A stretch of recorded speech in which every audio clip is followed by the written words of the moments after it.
Hey folks, Greg Koch here.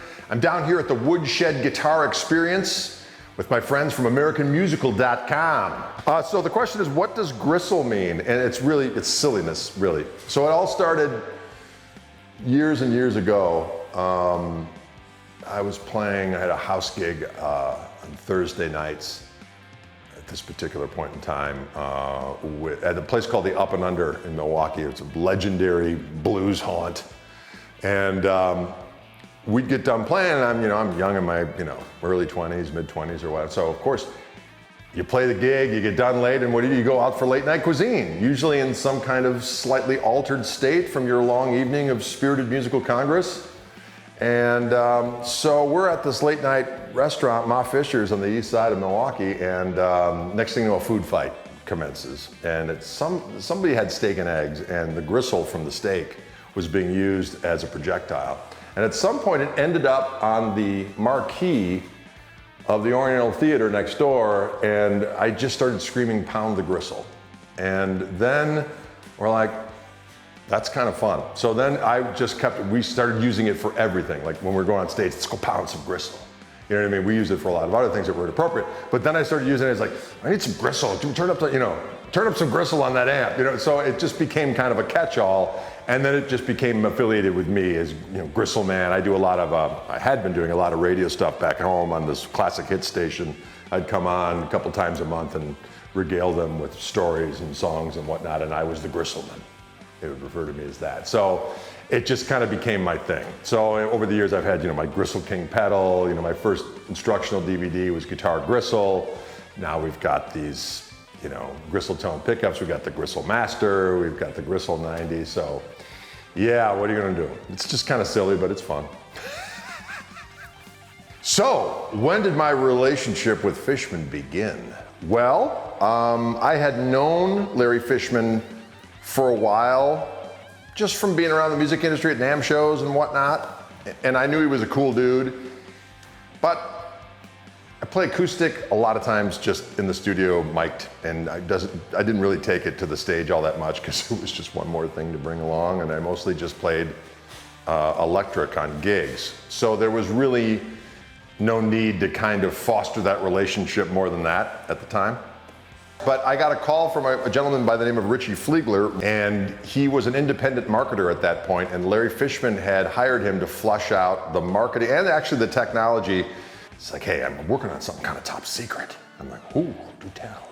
I'm working on this technology with Larry Fishman. He had to kind of dance around the situation. He goes, we're working on pickups for electric guitar. And I kind of laughed because I was like, Richie, I don't really care about pickups. So then he started talking a little bit more, and he said, well, what if I told you that they would be noise canceling?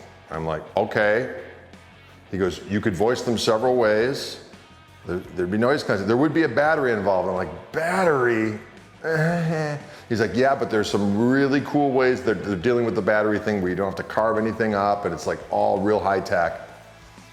And I was intrigued, but basically we left it like this. He goes, why don't you just come out there to Boston and see what they're all about? At least do that. I said, fine. So I get out there, and of course Larry's as cool as the day is long. Everyone's cool. Richie's out there, and they start describing what this technology does. Next thing you know, I'm in this room and we're voicing these pickups, right?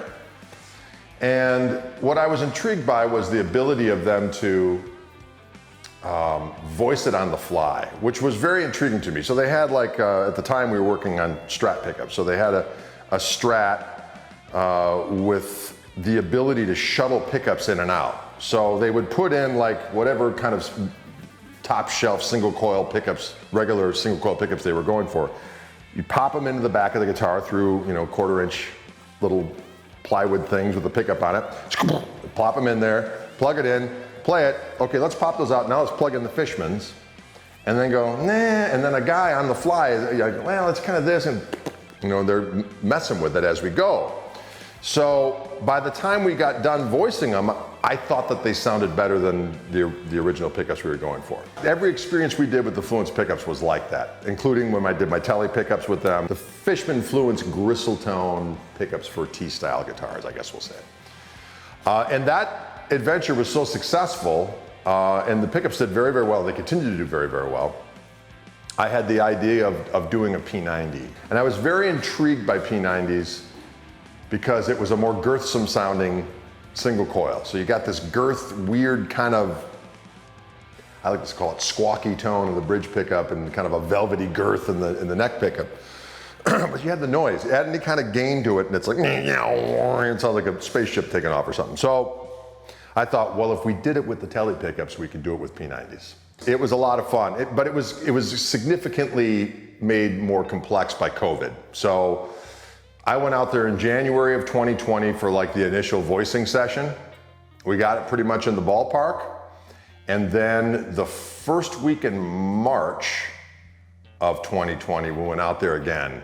That was the last trip I went on before COVID.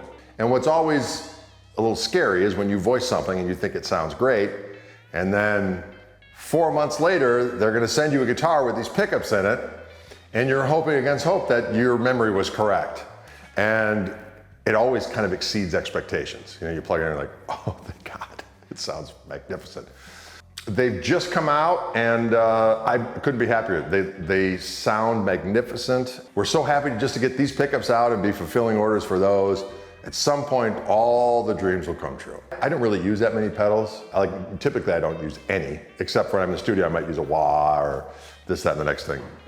Giannis reached out to me and said, hey, I'm a fan of yours. I would love you to check out my pedals. I understand you're gonna be at the Fuzz Guitar Show in Gothenburg. I said, yeah, sure, I'd love to check them out. Like before the show started, and Giannis came out with this pedal board. It looked like the Starship Enterprise, and it had all of his pedals on it. And I started messing with his pedals, and I'm like, man, these are really cool. Because I like Univibes, I like phasers. His fuzz was fantastic, is fantastic. Plus it's got a really cool chorus, the Waterfall. And typically, I don't like chorus, but he has the circuit where it gives this little, it's got this little vibrato thing. It's like, lovely, lovely chorus, lovely, lovely chorus, and it's just really cool sounding. We just kind of kept in touch, and then I would see him at Music Messa. And I would, and then I started using this fuzz phrase all the time, because I do like to use a fuzz, and I go in various different phases, if you will, where I'll use a fuzz. And I really like this fuzz phase, and his wah is the best, without doubt.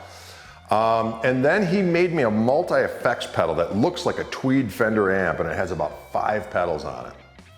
And I had that on my big pedal board, so when I go in the studio, I bring that in, and that has all the secret sauce on it. And I used that quite a bit on the latest record I did with the trio. So, I mean, all of their pedals are pieces of art. So it's always good when you look down and go, yeah. Jam pedals rule. The end of the story. Make sure you saunter over to AmericanMusical.com and check out my doggone brand new Fishman Fluence Gristle Tone P90 pickups. They're gonna rock your brain, as well as my buddy Janice's pedals from Greece, Jam Pedals. They will continue to keep the rockin' and the cabeza out.